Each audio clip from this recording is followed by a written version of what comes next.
I'm delighted to welcome you on behalf of our collective project between the University of Chicago Center for International Studies Global Voices program and the Asia in Chicago program in collaboration with the Chicago Council on Global Affairs.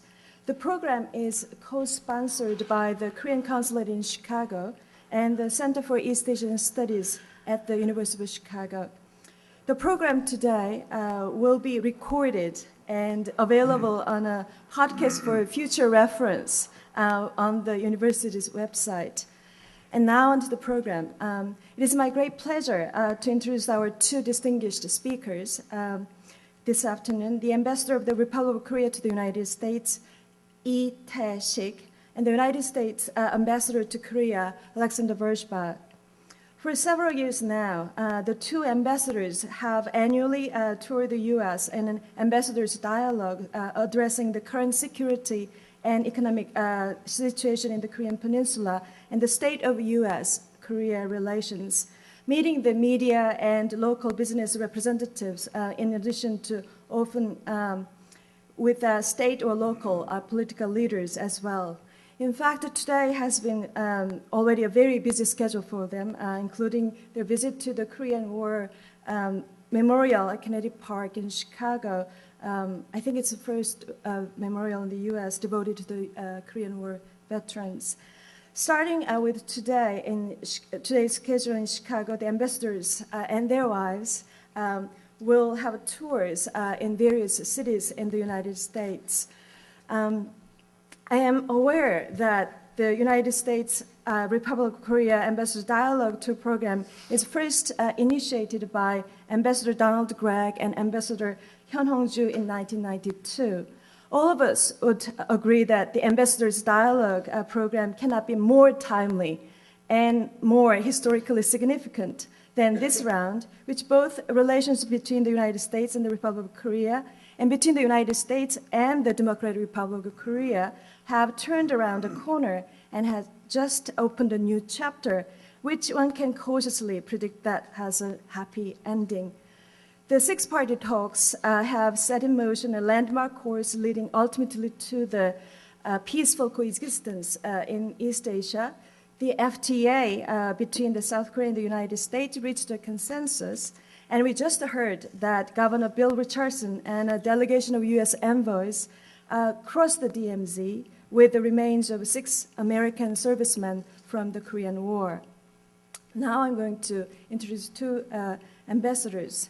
Ambassador Tae-sik and Ambassador Alexander Vershbow have a number of things in common. To begin with, the timing of their ambassadorial duties respectively regarding the United States and the Republic of Korea. Just as Ambassador Lee became the South Korean ambassador to the United States in late 2005, so did Ambassador Vershbow become the ambassador to the Republic of Korea. Second, both of them were born in a very historical city in their own country. Ambassador Lee was born in the city of Gyeongju, the capital city of Silla, the country that unified 3 kingdoms and existed from until the 10th century. And Ambassador Vershbow was born in Boston, Massachusetts. And third, both ambassadors' wives often attract media attention. Mrs. Lee Sung-nam is extremely envied by women in and outside of Korea ever since her son, a Korea diplomat just like her husband, accompanied President Roh Moo-hyun during his visit to England in December 2005 as official interpreter for him. What appeared to be a working of magic was that during the meetings between President Roh and Queen Elizabeth, and also Prime Minister Blair, the then Korean ambassador to the United Kingdom happened to be her husband. And during the President Roh's meeting with President George W. Bush during the APEC conference last year, President interpreter was again her son, and the Korean ambassador to the United States, again, her husband. Speaking of Mrs.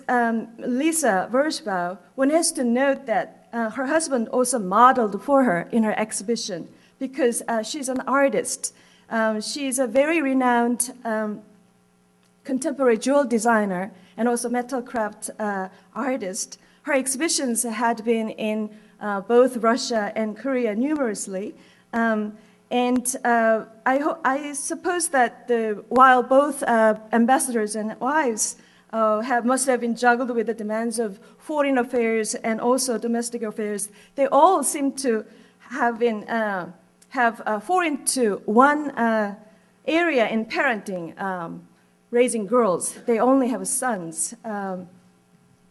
But these are all the things that they have in common. But perhaps more relevant to today's talks, both ambassadors have made important efforts in their area of public service that have prepared them to be the best ambassadors, respectively, for the two countries now, a time that is one of the most important historical moments in U.S.-Korea diplomatic history. I will introduce Ambassador Lee first. Ambassador Lee Tae-sik is a Korean diplomat whose service for his country covers 4 decades and 4 continents. Born on October 26, 1945, Ambassador Lee is one of those we call 해방동이, the child who was born in the year of liberation from Japan. And he graduated from the Department of International Relations at Seoul National University and also from the School of Advanced International Studies at Johns Hopkins University. Ambassador Lee has served in various locations around the globe, to name a few: Liberia, the Philippines, Austria, Yugoslavia, and the European Union. He also has held several senior-level positions throughout the Korean government, including Director General of the International Trade Bureau at Ministry of Foreign Affairs, MOFA, and the Deputy Executive Director of Korean Peninsula Economic Development Organization, KIDO, and Assistant Secretary to the Korean President. His first ambassadorial posting was an ambassador to Israel, where he served until February 2002, when he was called back to serve as the Deputy Minister for Foreign Affairs. In his capacity as the Deputy Foreign Minister, he led Korean delegations in various security negotiations and consultations, particularly addressing North Korea's nuclear issues. In June 2003, he became the Korean ambassador to the United Kingdom, and in January 2005, he was posted back to Seoul as Vice Minister of Foreign Affairs and Trade. And Ambassador Lee presented his credentials as Korean ambassador to the United States President Bush in November 2005. I'm moving to Ambassador Vershbow. Ambassador Vershbow was sworn in as ambassador to the Republic of Korea on October 14, 2005, and took up his duties right after that. A Korean member of the Foreign Service with the rank of Career Minister, he has extensive experience in East-West relations, as well as non-proliferation and European security affairs. From July 2001 to July 2005, Ambassador Vershbow served as the United States ambassador to the Russian Federation. During this tenure, the ambassador worked to promote U.S.-Russian cooperations in the areas of counterterrorism and counterproliferation, and to expand the agenda to encompass new challenges such as HIV/AIDS issues.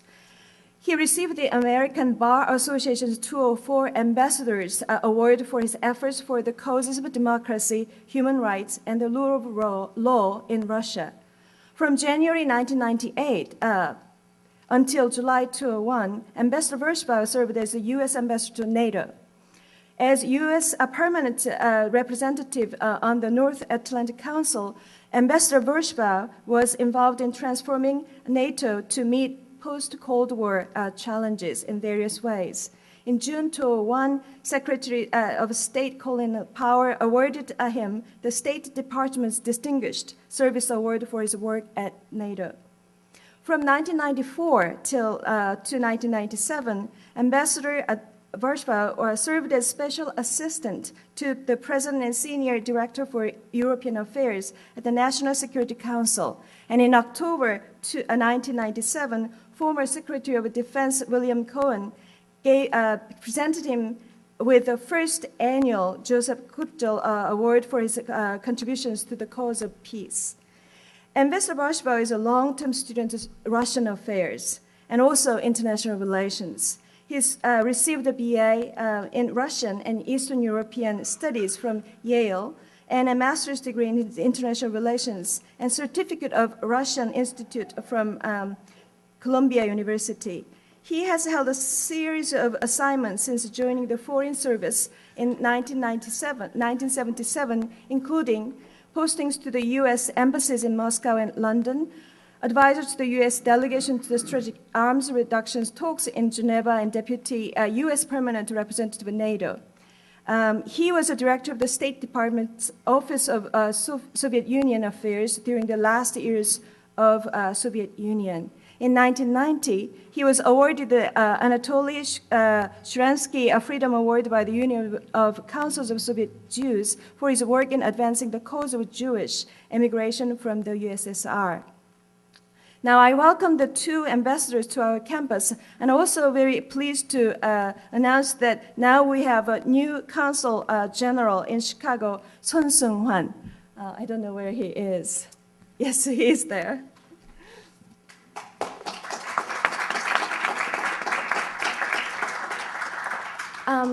As become customary, I remind you to turn off all electronic device that might provoke any unpleasant looks if they were to bring out some signs.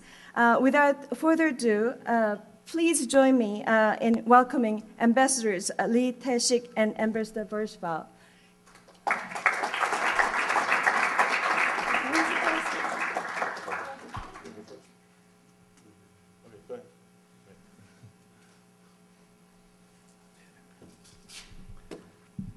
Thank you for your kind introduction, Ms. Choi Kyung-hee. I'm very pleased to be here this evening to talk about our two countries' relationship. Ms. Choi Kyung-hee touched upon the commonality between Ambassador Vershbow and myself. Another thing we have in common is that we are all professional diplomats. His diplomatic lifespan and mine almost coincidental. And sooner or later, we will have to retire from this office. But until that very last moment, what we have in common again is to work for each other's national interest. That's for sure. But another thing here, again, is that we are not espousing our own country's interest. When we talk about U.S.-Korea relationship, what we do is we stress the importance of U.S.-Korea relationship or Korea-U.S. relationship. That's the theme that we are advocating. That's the theme that we are defending. That's the theme that we are promoting. Good evening. First of all, I want to thank our gracious hosts at the University of Chicago and the Chicago Council on Global Affairs.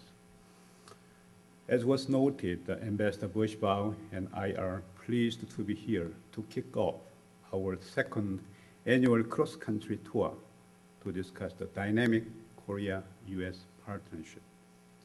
We hope this forum will provide some new insights into what I like to describe as one of the most successful alliances in history. This is not an overstatement if you look at the daunting array of challenges our relationship has faced over the past 50 years. I think you will find that it is a remarkable, even unparalleled success story. From repelling communism on the Korean Peninsula to constructing a successful industrial economy, from the struggle to secure democracy to the effort to become a contributing member of the world community. I'm very happy that we have our Korean War veterans here this evening. For those who are here, our compliments always with you. And had it not been for your effort and sacrifice, Korea, as we know, would not have been in existence.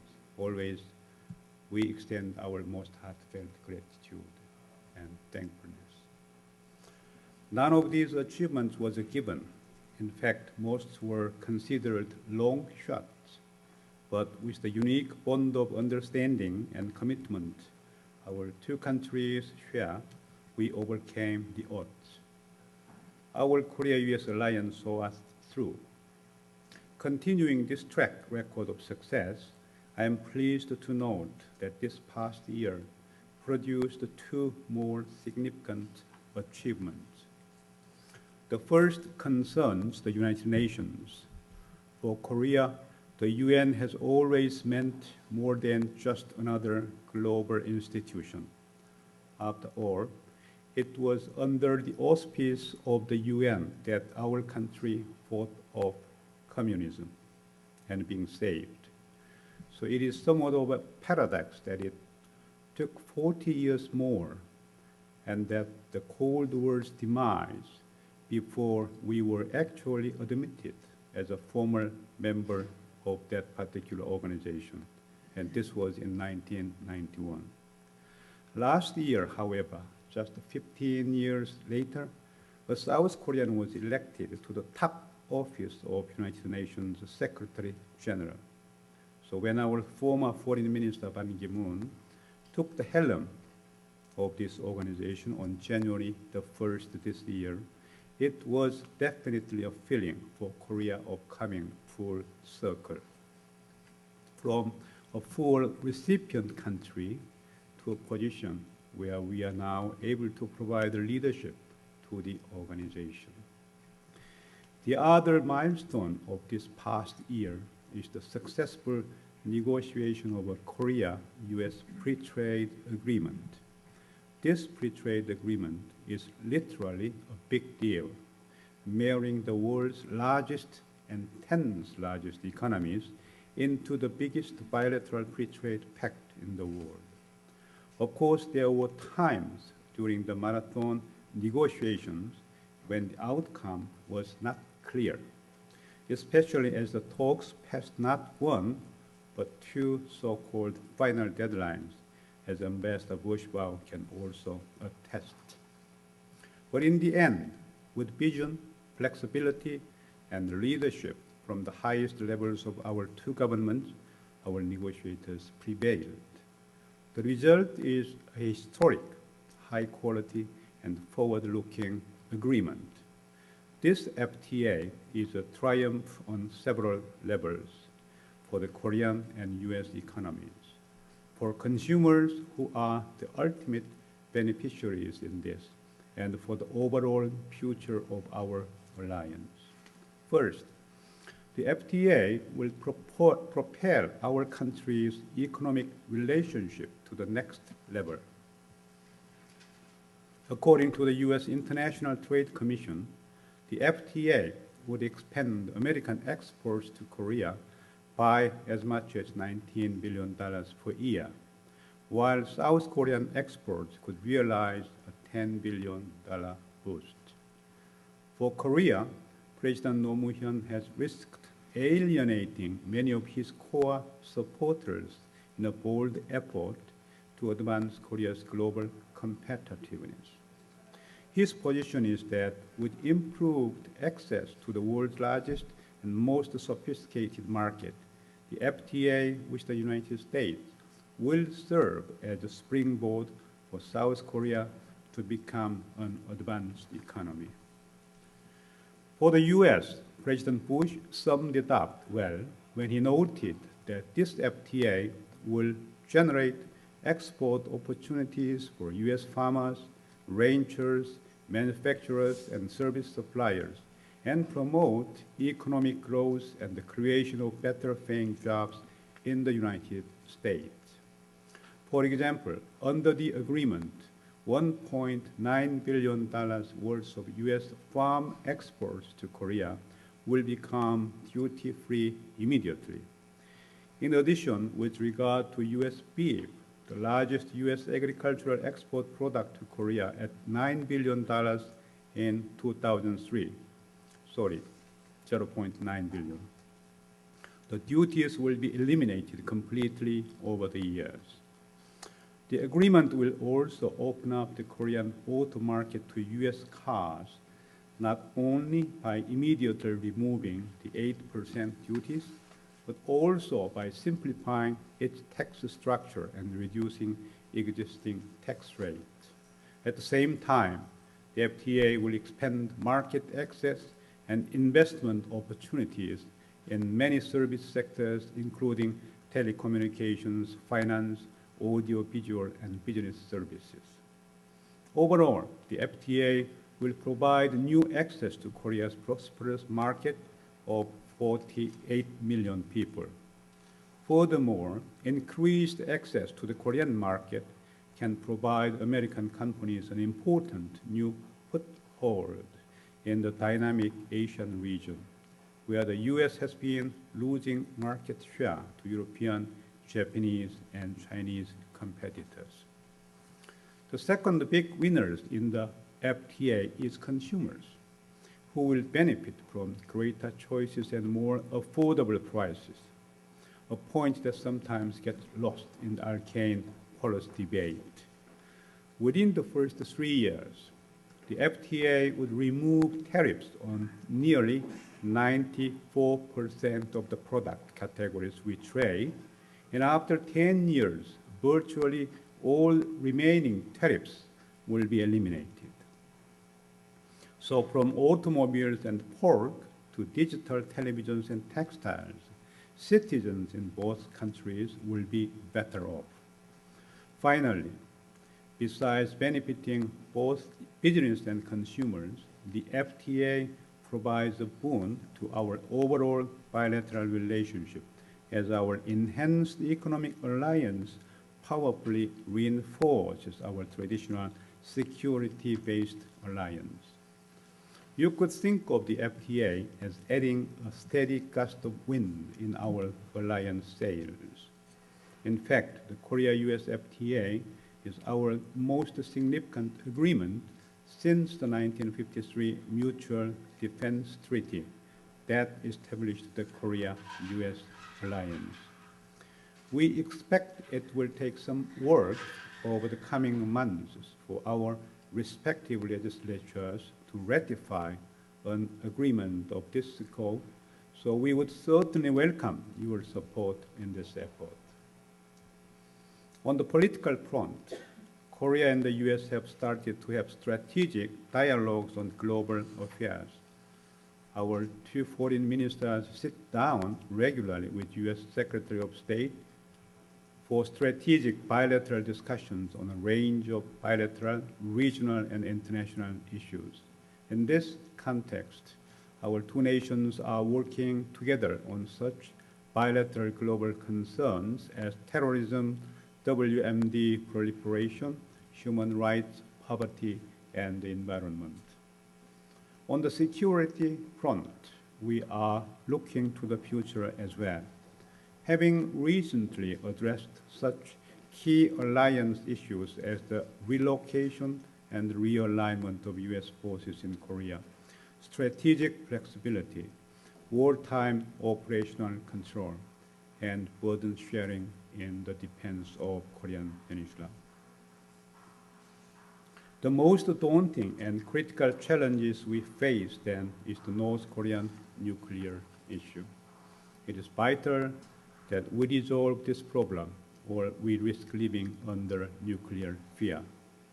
And the ramifications of a nuclear North Korea extend even beyond the Korean Peninsula to Northeast Asia and elsewhere, with the danger of nuclear proliferation and the possibility of a regional nuclear arms race.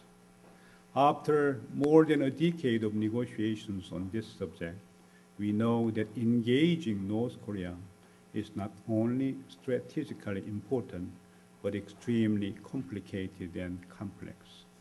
We also know that this issue can be fully resolved only when North Korea becomes a responsible member of the international community. Therefore, this challenge requires a comprehensive approach. The North Korean nuclear issue cannot be resolved solely as a security problem. We need a multifaceted approach, which involves a range of both political and economic efforts. These include efforts to normalize relations with North Korea, establish a permanent peace regime on the Korean Peninsula, and build a regional security mechanism while promoting economic integration. The roadmap we are using is the September 19, 2005 joint statement, which was agreed by all 6 parties and contains all the basic principles for resolution of the North Korean nuclear issue. To this end, this past February, the 6-party talks in Beijing produced an important step-by-step plan to implement this comprehensive agreement. So in other words, in this phase, we are moving from talk to action.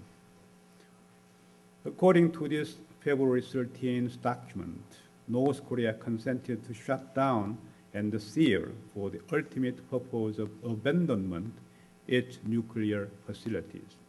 It also agreed to invite back IAEA inspectors and to undertake discussions on a list of all its nuclear programs.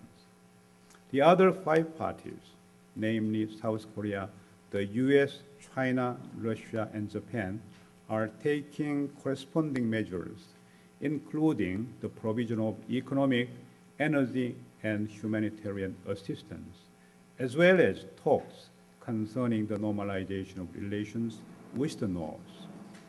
The 5 working groups that were formed to address specific aspects of the agreement got off to a good start.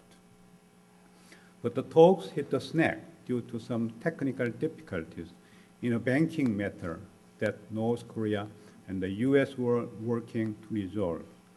Although it sounded rather simple, completing this international transaction turned out to be quite a bit more difficult than just going to an ATM machine. Fortunately, we are now getting back on track as we proceed toward the ultimate objective of attaining permanent peace on the Korean Peninsula. People sometimes still ask whether North Korea is serious about abandoning its nuclear program or whether they can be trusted. Well, unlike deaths and the currently looming deadline for taxes, nothing is certain. However, the commitments North Korea has made on September 19, 2005 and February 13 this year are positive indications that North Korea is willing to go down the right path, the path that will lead to peace on the Korean Peninsula and the region, and eventually to becoming a responsible member of community of nations. Looking ahead, Korea and the US should continue to gather our wisdom and strengthen our coordination with confidence. This way, our enhanced Korea-US alliance, along with improved inter-Korean relations, can work in tandem like 2 wheels on a cart. Considering our track record over the past 50 years, I believe we are up to meeting any challenge that may come our way. And I'm pleased to say that our 2 countries' approach to North Korean nuclear issue or North Korean issue as a whole is quite in sync with each other. So we are not apart from each other.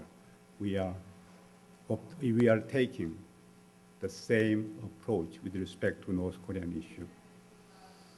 In sum, our half-century alliance has overcome every major obstacle we have faced. And with our ongoing efforts to modernize our partnership, I could expect the future to be no different. What is the secret to our success? In regards to our history, culture, and traditions, our countries are very different. Still, in spite of these obvious differences, in the areas that matter most, such as our deep-seated belief in equality, opportunity, self-governance, free speech, and the other essential individual rights. We think alike. For both Americans and Koreans, these beliefs are at our core. As well, I think Korea can also identify with America's innate optimism. According to a major Korean opinion poll, more than 80% of respondents said the United States is the country of greatest help to Korea. Now, with all this said, I don't mean to suggest that our relationship is always fair skies and following winds. We encounter our share of turbulent waters. But as our two countries are usually headed toward the same goals, we tend to be able to navigate a course that works to our mutual satisfaction. Some might view our success as an alliance of overachievers, but that is just the way we operate. And the rest, as they say, is our history and our combined history. Thank you very much.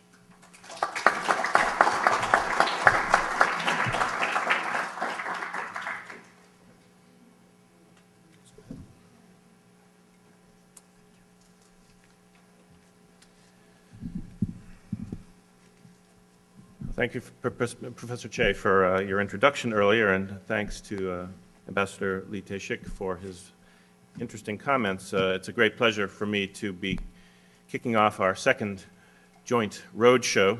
I think we really are soulmates, to pardon the pun, because our relationship really does reflect a lot of shared interests and shared values, and that's what I'd like to talk to you about today. If, like me, you've had the opportunity to travel to Korea, or if you visit Ambassador Lee's embassy website, you're probably familiar with the slogan, Dynamic Korea. And I find it to be a very accurate description of what it feels like to be on the streets of Seoul, where the air seems to be laden with energy, enthusiasm, even effervescence. You can feel the real can-do attitude of the people there. I've been in countries that are rising, countries that have reached a plateau, and countries in decline. And these days, we hear a great deal about the rise of China, and deservedly so. But if, like me, you have recently spent any amount of time in Seoul, you know that the Republic of Korea is definitely on the rise, and that a truly exceptional transformation within that country is continuing to unfold. So I feel very fortunate to be serving in Korea during such a dynamic part of its history. It's exciting to drive through Seoul at night. You have centuries-old gates and palace walls that are lit gracefully from below, while billboard-sized flat TV screens blaze advertisements from the buildings above. Stores, shops, and karaoke rooms compete for attention with the brilliance of their neon lights. Seoul is really a bustling city by day, but at night you can see and feel the vibrancy of modern Korea, even amid the ancient roots of Korean society. In my 18 months as a U.S. ambassador, I realized that it's not just Korea that is dynamic. The United States' relationship with Korea is also changing and growing as well. With new energy and enthusiasm, it's transforming into a more mature, healthy, and balanced partnership. One of the greatest examples of the dynamism in our bilateral relationship is the recently concluded Korea-U.S. Free Trade Agreement, or as we call it, the Chorus FTA. Until a few years ago, the United States and South Korea had a rather contentious trade relationship, and our economic dialogue consisted mostly of the United States pressuring Korea to lift trade barriers. The contrast with 2007 couldn't be starker. The FTA that we just concluded is a comprehensive one. It's an agreement negotiated voluntarily by both sides that will make the United States and the Republic of Korea each other's privileged economic partner across the Pacific. Our Congress and the Korean National Assembly have yet to ratify this important trade accord, but it's really hard to overstate the magnitude of change that this agreement represents. You may have heard that this is the largest FTA that Korea has ever negotiated, and it's the largest FTA the United States has negotiated since NAFTA in the early 90s. As Ambassador Lee mentioned, tariffs on virtually all manufactured goods and agricultural products that are traded between our two countries will be eliminated, with 94% of both sides' industrial tariffs disappearing within the first 3 years after the FTA goes into effect. In addition, the FTA has chapters that address other non-tariff barriers, such as intellectual property protection, barriers to investment, service sector barriers, and technical barriers to trade or standards. Now, of course, there are some areas where each side might have liked to get a little bit more from the FTA talks, but a fundamental tenet of any negotiation is that neither side gets 100% of what it wants. So we couldn't and we shouldn't let the perfect be the enemy of what in this case is the very, very good. First and foremost, the FTA will boost trade and investment in both directions. Although the two sides are starting from different baseline levels of trade, both will see a significant boost in exports as the benefits of tariff elimination and removal of non-tariff barriers begin to come through. Second, by implementing measures that will create a more hospitable environment for foreign investment, Korea should be able to attract more U.S. investors, thereby better positioning itself as a Northeast Asian hub. Finally, by opening up our two economies to greater competition, both countries will see efficiency gains leading to more economic growth and job creation. And this is where the benefits will actually be somewhat greater on the Korean side, since Korea will be eliminating more inefficiencies in its economy, particularly in its highly protected agricultural and service sectors. Greater efficiency means that both countries will enhance their competitiveness, and this is very important as we both deal with the rise of new economic powers like China and India. Now, it's also important to note that the impact of this FTA will go far beyond bilateral commercial benefits. It's also a powerful symbol of a U.S.-Korea partnership, augmenting our longstanding bilateral security alliance and the robust ties between the Korean and American people. It will be a new dynamic, reflecting both the growing sophistication of our bilateral relationship and the Republic of Korea's increasingly positive global role in the world. So as Korea looks for credible international partners, the United States is the natural choice, for we're a country that brings no regional territorial issues or uncertain motivations to the table. The many Korean friends of America may not make it onto CNN the way that the protesters sometimes do, but the successful completion of the FTA talks and the strong support that they've generated in Korea clearly demonstrate that the protesters do not speak for the majority of the Korean people, who are confident of their ability to compete in the world market and who value their partnership with the United States. Now, in order for our two countries to thrive economically, we do have to continue to maintain peace and stability on the Korean Peninsula and in the region. Security has always been, and it remains, the cornerstone of the U.S.-ROK alliance, but extensive changes in South Korea's society, economy, and military forces are prompting dynamic changes in our security alliance as well. What has not changed is our strong commitment to our ally as embodied in the U.S.-ROK Mutual Defense Treaty signed 54 years ago. What is changing is that in sharp contrast to South Korea's need for U.S. military assistance in the 1950s, today's highly capable ROK military is taking greater responsibility for Korea's own defense, and it's even helping the citizens of Iraq and Afghanistan to rebuild their war-torn lives. A South Korean is now Secretary General of the United Nations, and the ROK is even sending peacekeepers to Lebanon. As a result of the impressive improvements in the abilities of the South Korean military and the global transformation of our own U.S. armed forces, Seoul and Washington have recently reached an agreement to transfer wartime operational control, or OPCON as it's known, from the current U.S.-led Combined Forces Command to the Korean military in April 2012. We transferred peacetime OPCON back in the 90s, and as then, this is the next step in the continuing evolution of the strong and trusted alliance that exists between our two countries. Other healthy and dynamic changes in the alliance include the relocation of U.S. forces away from prime real estate in the heart of Seoul to a new and improved hub to the south in the town of Pyeongtaek. From there, we'll be able to carry out our continuing alliance responsibilities for as long as the security partnership between us endures. And I think that will be for a very long time. Now, transfer of wartime operational control and the FTA show the dynamic pace at which Korean society is moving. But what I find especially fascinating are Korea's young people, who are at the leading edge of that change. You see them everywhere, listening to their MP3 players and talking, watching movies, taking pictures, video conferencing, and even surfing the net on the latest cell phones. The reach of mobile phone technology in today's Korea is a preview of what we may see here in the States a few years from now. My two sons love to come to Korea because they say you can see the future there. Many young Koreans are active in civil society. Unlike their parents and grandparents, today's Korean youth have grown up in a country marked by democracy and relative affluence. Young Koreans are not only the most wired group in the world, they're also informed and outspoken about their views, exerting significant influence on both political and social discourse in Korea today. They're also proud, and rightly so, of their country, its accomplishments, and the global appeal of Korean culture.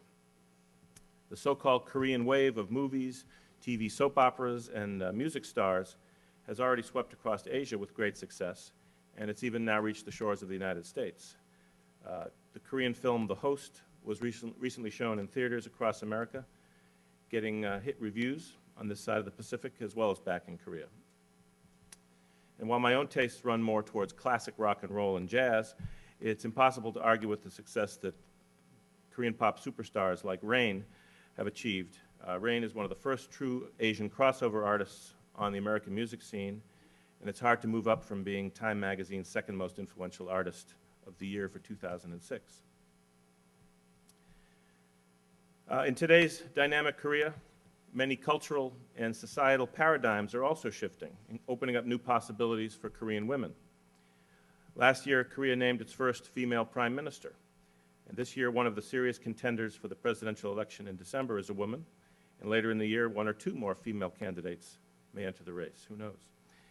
And now there are more women in the workforce, and many young Korean women feel that having children and even marriage are optional. There are repercussions, of course. South Korea now has the lowest birth rate among OECD countries, and Korean men are finding it harder and harder to get hitched. Interestingly, intercultural marriages in Korea now account for 35 to 40% of all new marriages in the rural regions. As South Koreans become more intricately linked to the world outside, they're thinking of themselves as global citizens, and they feel responsible for helping those around them. NGOs tell us that Koreans are quick to donate both money and manpower for global relief efforts like the Pakistan earthquake and the Asian tsunami.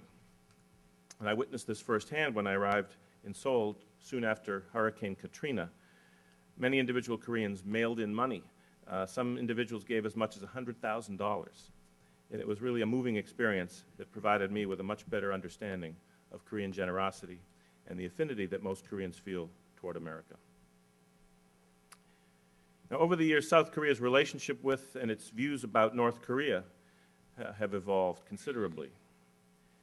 Many younger South Koreans view the North not so much as an enemy, but as a country of fellow Koreans with the same culture and history, but who are down on their luck and in need of economic and humanitarian assistance.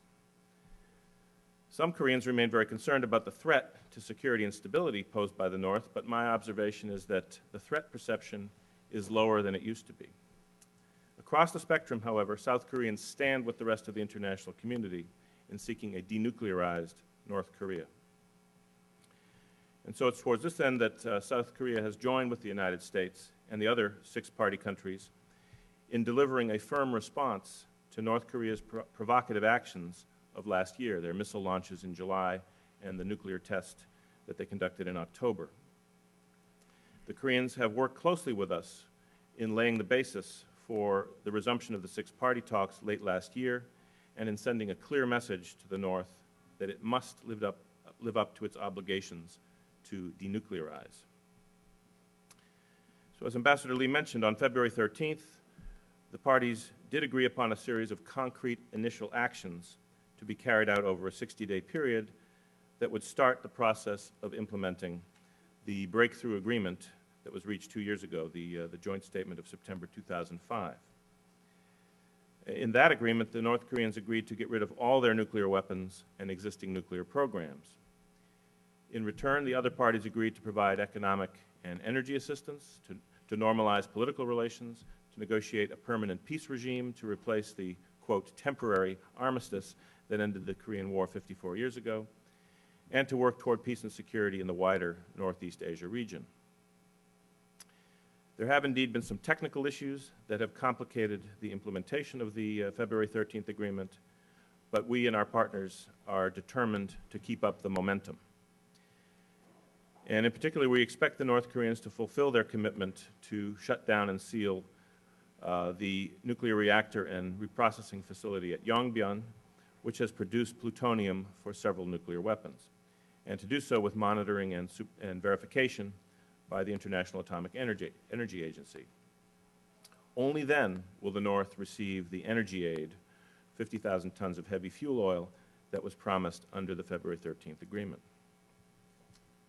Now, there have been some important steps already despite these technical problems we've had over the banking matter. The head of the IAEA, Mohammed El-Baradei, visited North Korea last month to discuss the concrete steps needed to verify the shutdown of the Yongbyon facility. The 5 working groups established under the February 13th agreement have all met. These groups are taking up the details of denuclearization, the question of how to improve North Korea's energy supply and its economic conditions, as well as longer-term issues, including normalization of North Korea's relations with the United States and Japan, and a Northeast Asia regional security mechanism. So there still is much work to be done before the initial actions are complete, and even more work ahead in the next phase of the process, the disablement of all DPRK nuclear facilities, and a complete declaration by the North of all of its nuclear programs. As our Chief Negotiator, Assistant Secretary Hill, has said, it's our goal to accomplish all of these steps, the ones envisaged in Phase 2, before the end of this year. And as the February 13th agreement states, the other parties will provide economic and energy aid equivalent to another 950,000 tons of heavy fuel oil in connection with the DPRK's disablement of its nuclear facilities and the issuance of a complete declaration. And we're also prepared to take steps toward improving our bilateral relations. But all these steps are clearly linked to performance by the North Koreans in fulfilling their obligations. Now, I should stress that the steps that I've just described under the February 13th agreement and in Phase 2 are only a way station toward the ultimate goal, which is the complete dismantlement of North Korea's nuclear weapons and its existing nuclear programs, as set forth in the 2005 joint statement. And it's only with complete, verifiable, and irreversible denuclearization that we can agree to the full normalization of relations with the DPRK and the conclusion of a permanent peace regime on the Korean Peninsula. These are ambitious goals, but we believe that they can be achieved during 2008 if the North Koreans have the political will to do so. We stand ready to do our part if they do. Before I conclude, let me just mention one other important issue that's on our agenda. It's the issue of providing visa-free travel for Koreans who wish to visit the United States. The desire of South Koreans to experience the world, and particularly the United States, through travel and study continues to grow. Last year, our embassy in Seoul processed more than 450,000 visas, the largest number of any of our embassies in the world. And we could break the 500,000 mark this year. For the last 2 years, the number of young people from Korea who study in the United States has exceeded those from any other country, over 100,000 in 2006. Millions of Koreans have visited the United States, and a visa waiver for Korea would make those numbers even more dynamic. And I would certainly like to lose our record-breaking status as the largest visa-issuing post in the world. So to facilitate not only more travelers, but safer and more secure travel, I sincerely hope we can make real progress toward full Korean participation in the visa waiver program. There's currently legislation pending in the Congress that would allow for that, and we're watching the situation very closely. The House and the Senate have both passed bills that now must be reconciled by a conference committee. We don't yet know what the committee will decide, but I'm hopeful and fully supportive of Korea's efforts to join the visa waiver program. So let me wrap up by just saying that there is no doubt that times are changing and that South Korea is experiencing not only a very dynamic present, but a very dynamic future. As the United States and Korea cooperate to achieve common goals, such as the denuclearization of the Korean Peninsula, increased bilateral trade and investment, and safer and easier travel, our alliance will grow stronger, healthier, and more resilient than ever before. I want to thank you for giving me this opportunity to offer my perspective after a year and a half as ambassador to the ROK.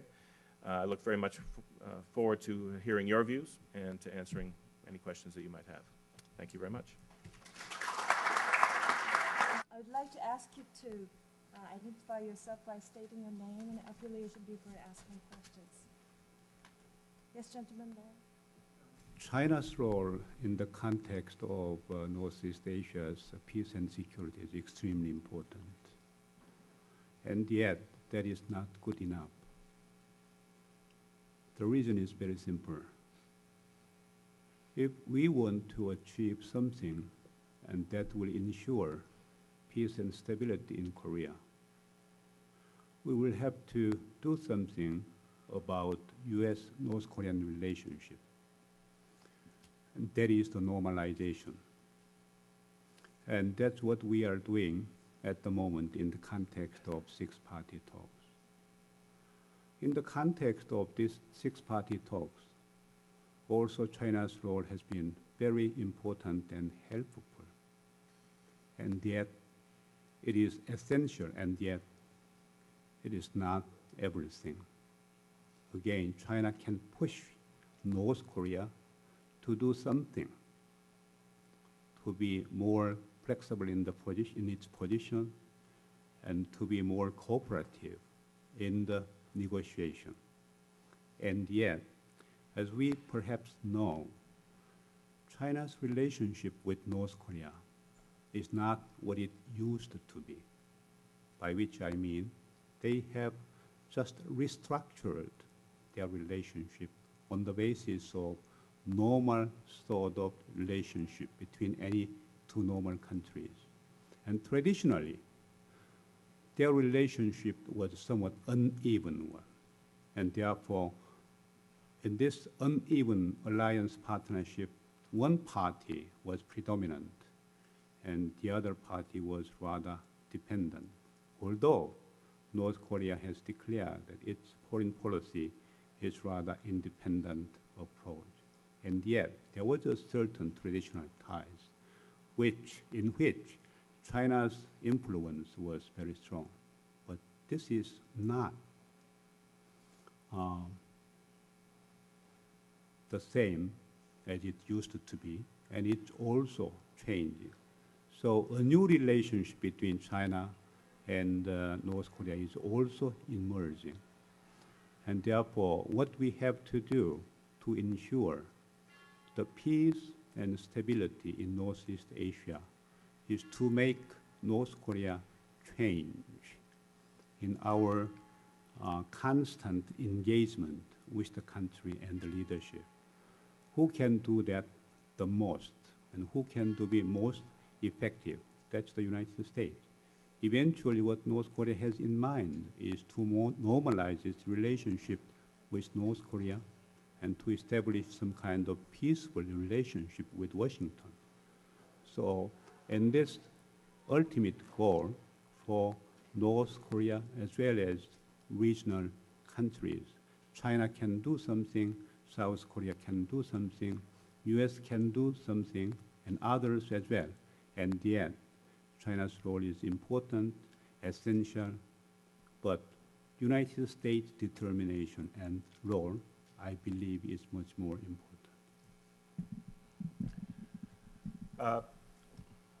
I would agree with most of what Ambassador Lee has just said. China has played a very helpful role over the past couple of years, both in the brokering of the September 2005 joint statement and in getting the talks back on track after the long period when the North Koreans were boycotting the talks. I think the North Koreans, who are still very heavily dependent on China for their economic survival, both in terms of food and energy assistance, I think the North Koreans were shocked when the Chinese reacted as negatively as they did to the missile tests and the nuclear test. I don't think North Korea expected China to support a resolution in the UN Security Council under Chapter 7 of the UN Charter, which makes it legally binding and which imposed sanctions on North Korea. And I think China's harsh reaction helped convince the North Koreans that they were facing a very dangerous period of isolation and they needed to come back to the talks. But that being said, China's role, as the ambassador said, is not unlimited. They're not able to solve this on their own.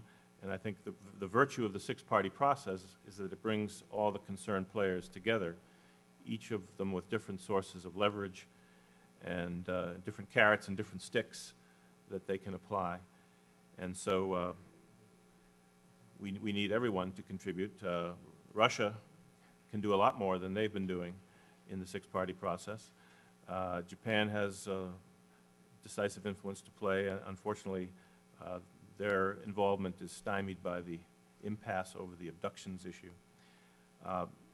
But I think that if we work together and maintain a united front and encourage China to play a continuingly constructive role, we just might be able to solve this problem. I would add one observation about China. They clearly are torn between two different objectives. On the one hand, they want to get rid of North Korea's nuclear weapons for fear of instability on their border and also for fear that a continued possession of nuclear weapons by the North could stimulate other countries in the region, especially Japan, to contemplate going nuclear as well. But against that, they are afraid of instability in North Korea, or even the collapse of the regime and the millions of refugees that might flow into China in that scenario. So they're trying to have a balancing act, keep stability in the North, but get rid of the nukes. And at some point, they may have to face a strategic choice. And we hope that they choose denuclearization as being more important than the survival of Kim Jong-il's regime. Any other questions?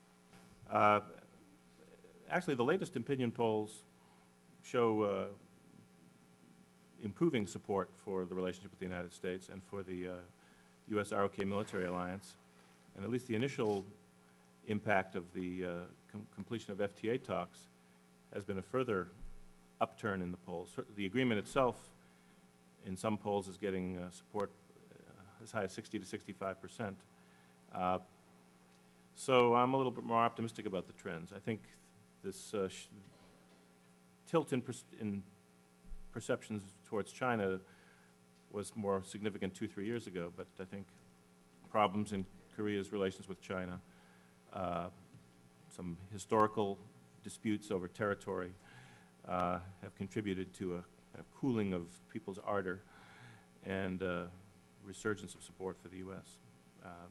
So we can't take any of this for granted. Moods can swing, but I'm a little bit more encouraged. Yes, I agree with the observation made by Ambassador Vershbow. Yes, in Korea these days, the perception with respect to the United States has been changing very significantly in favor, and that has been rather remarkable. Perhaps you would come up with different popular poll outcome, and yet recently there was quite an important popular poll. According to this outcome, when the respondent was asked about which country is the most important in the preservation of security of South Korea, the U.S. with 83 percentage point of respondents. And also another question, this is also very interesting and important. Which country can contribute the most for the maintenance of peace and stability in Korean Peninsula? Interestingly, not China, the United States with 82 percentage points. So this is rather remarkable shift in our country's public perception with respect to United States and China. Although we have to say that China has become #1 trading partner for South Korea. We have established our diplomatic ties back in 1992.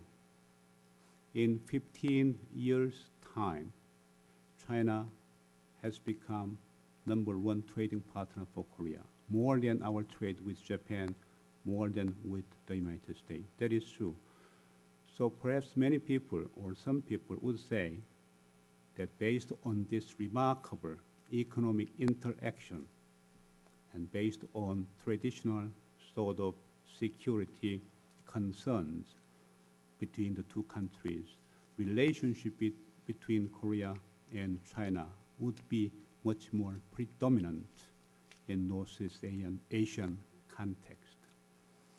Perhaps there is a certain credence to this observation, and yet, for South Korea to ensure its own security and stability for now and the future, the relationship with the United States is extremely important. We have this military or political alliance. We have this strong military partnership that has preserved our country's freedom and democracy. When we have this new free trade agreement with the United States, that will ensure our two countries' relationship in economic dimension. But more importantly, you could remember the famous saying that all the road comes to Rome. But after the collapse of Cold War in current world, all the road come to the economics. Economics is the #1 statecraft effort. And so here, if we are to survive again, we need to do something more in economics. And that is why we are forging this relationship. When we forged this new or additionally important economic ties with the United States, that will ensure not only Korea's economic advancement, but also its own political and security concern as well. Here again, Northeast Asia has been the area where big power rivalry has been predominant in the past. And Korea has become always the victim of the rivalries between big powers. We don't want to be the victim of big power rivalries anymore. And in that sense, U.S. could become some kind of stabilizing force in the Korean Peninsula as well as in Northeast Asian context. U.S. troops eventually will not remain there as a part of alliance forces, but more importantly, when we establish peaceful regime in Korean context, then U.S. will become much more important stabilizing force. In that sense, yes, this FTA will contribute to the further stabilization or stabilizing of our Korean Peninsula, and it will be very much conducive to the maintenance of peace and security.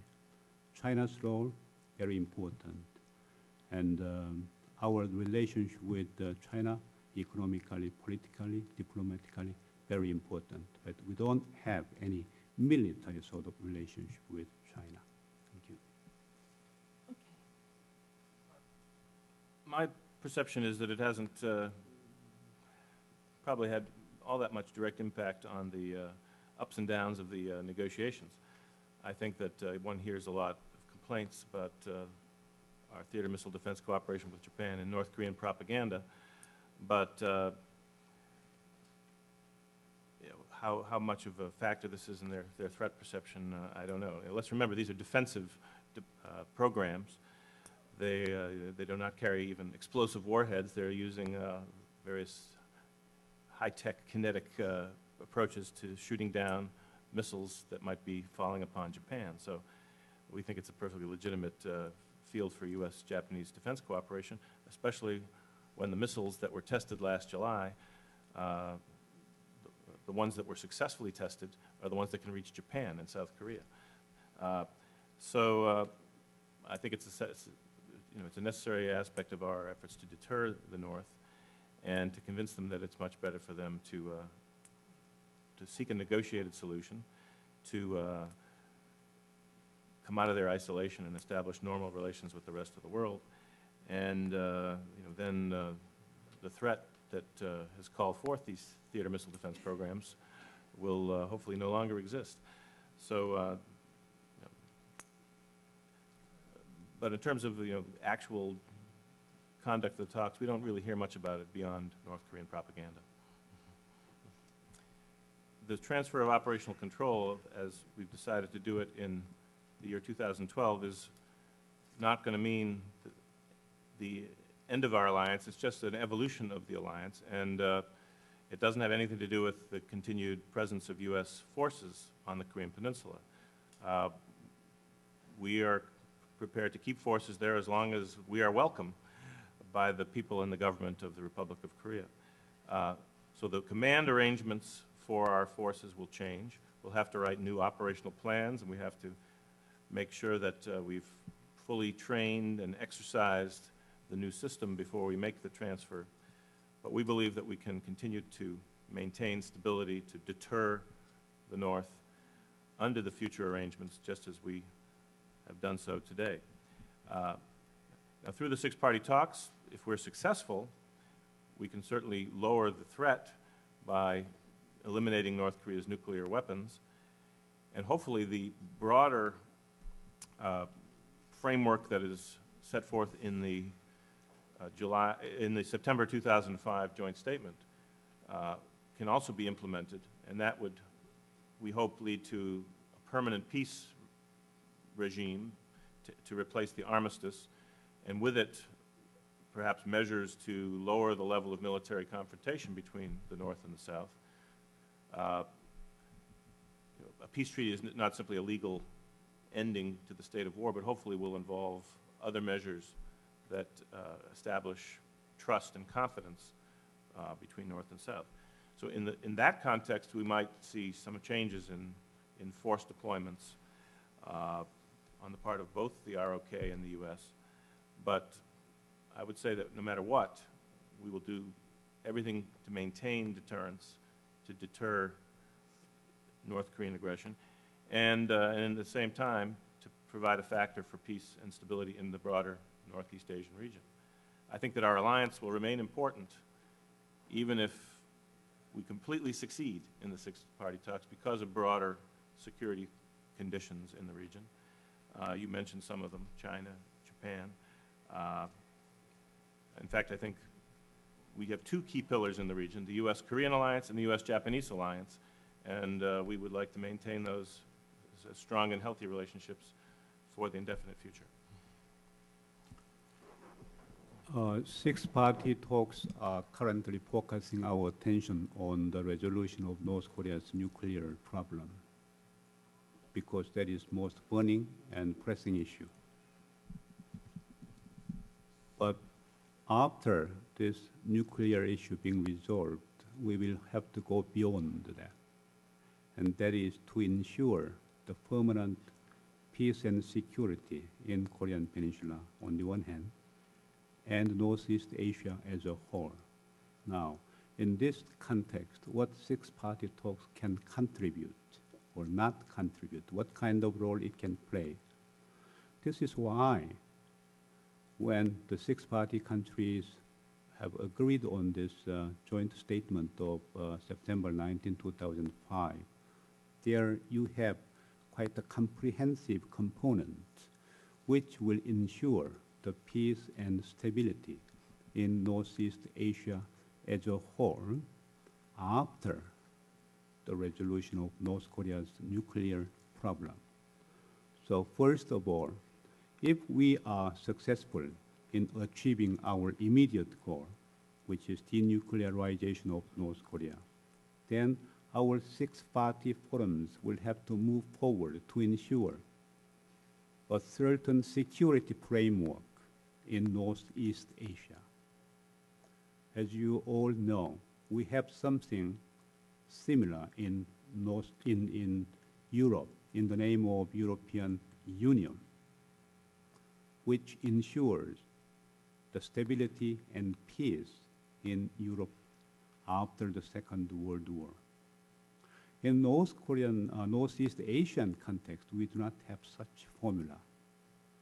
So it would be quite opportune and appropriate and timely if we could develop this six-party formula to come up with a certain security and political framework in the context of Northeast Asia. That will be quite useful to utilize this ongoing process, because there has never been such a forum in the past. So it is quite useful for us to utilize this existing forum. After year 2012, Korea's relationship with the United States in terms of its military partnership, is it going to be weakened or strengthened or what? We believe that our two countries' military partnership will remain firm and strong. This transfer of operational control during the war times, it's not weakening of our two countries' alliance partnership. Rather, as Ambassador Vershbow has aptly put it, it's an evolution of our alliance partnership. It's a maturation of our alliance partnership. When you have dependent relationship or uneven relationship,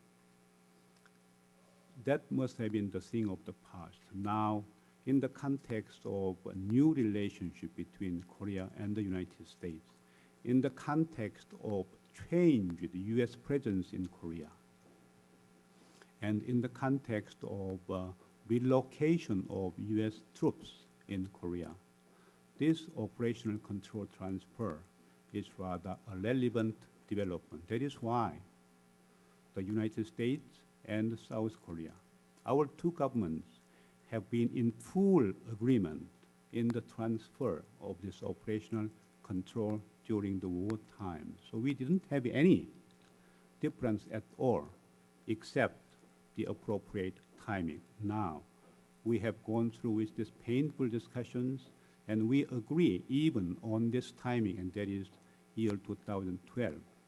So by transferring this operational control to South Korea, by which we will have to come up with a new command structure that is much more cooperative and independent structure of cooperating between the commanding office.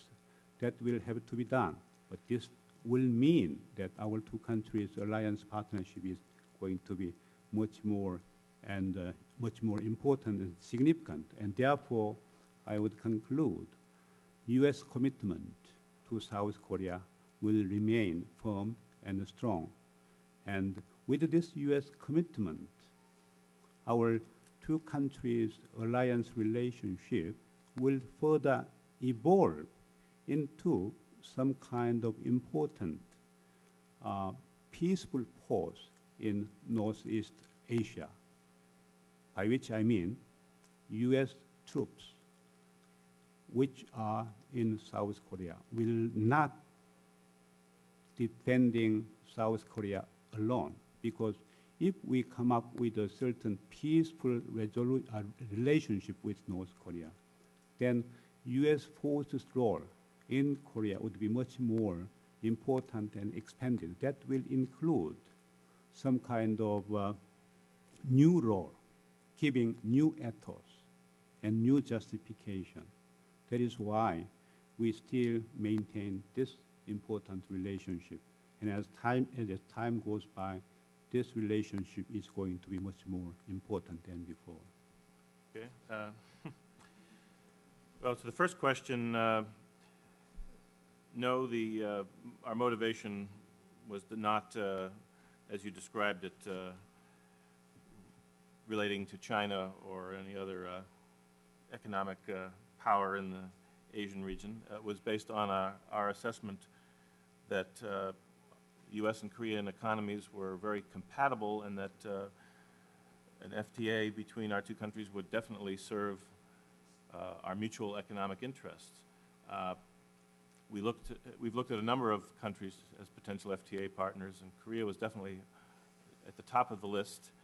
And because of the size of the Korean economy, I think the most important country with which we've conducted an FTA negotiation in more than a decade. You know, there may be broader regional implications, but I think there we're focusing more on the economic effects of the FTA and encouraging other countries, other economies in the region, including China, including Japan, to follow Korea's course and open their markets, promote the same kinds of reforms and liberalization that will be mutually beneficial to all countries in the region. You know, but it is not a geostrategic game. It's largely driven by economic factors.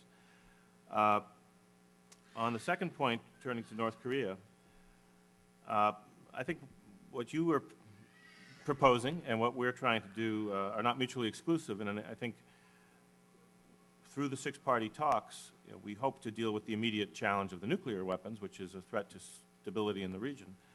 But it is a broader effort which encompasses trying to help the North Koreans to reform and rebuild their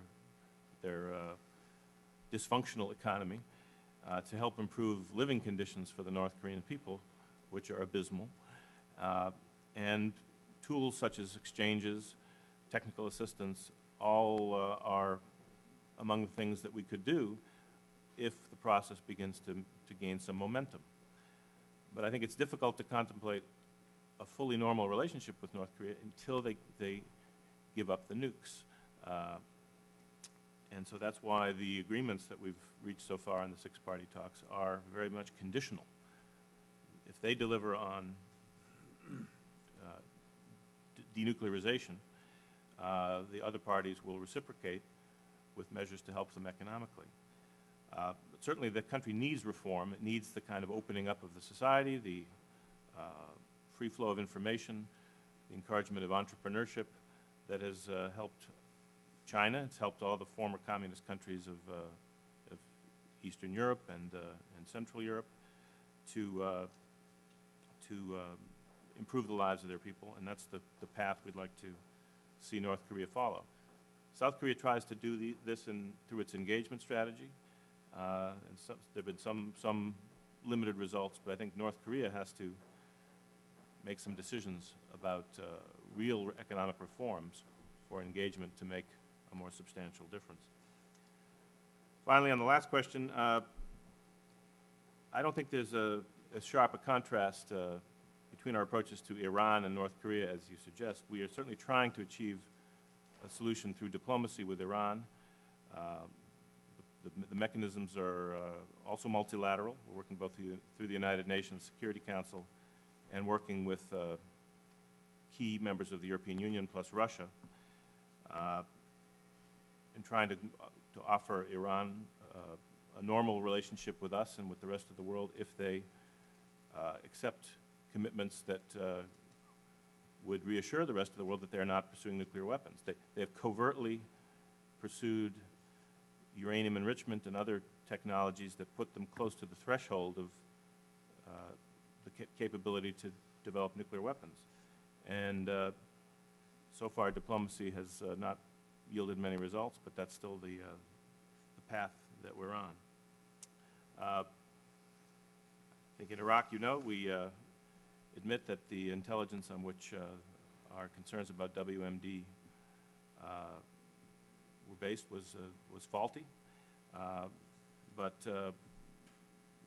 Saddam Hussein, nevertheless, was defying the international community, failing to comply with dozens of UN Security Council resolutions.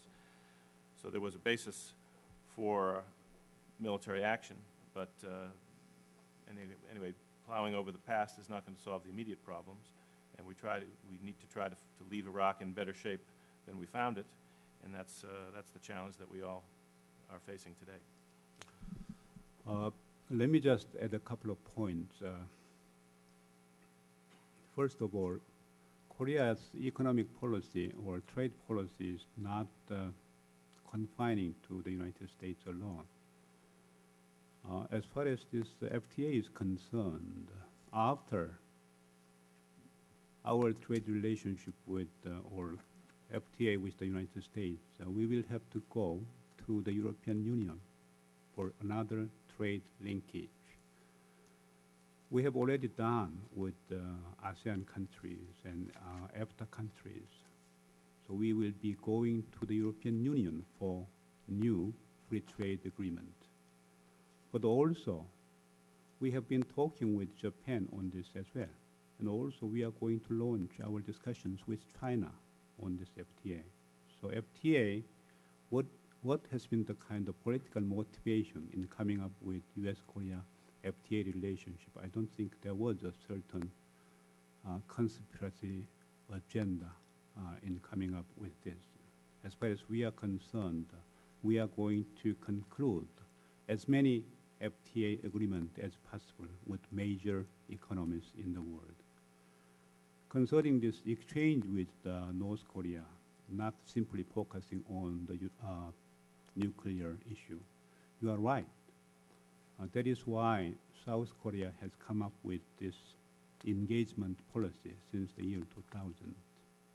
Of course, this was based on our own belief that unless we do something about North Korea in terms of its own economy, in terms of exchange between the peoples and the two countries, I mean, we simply cannot resolve this North Korean, South Korean confrontation.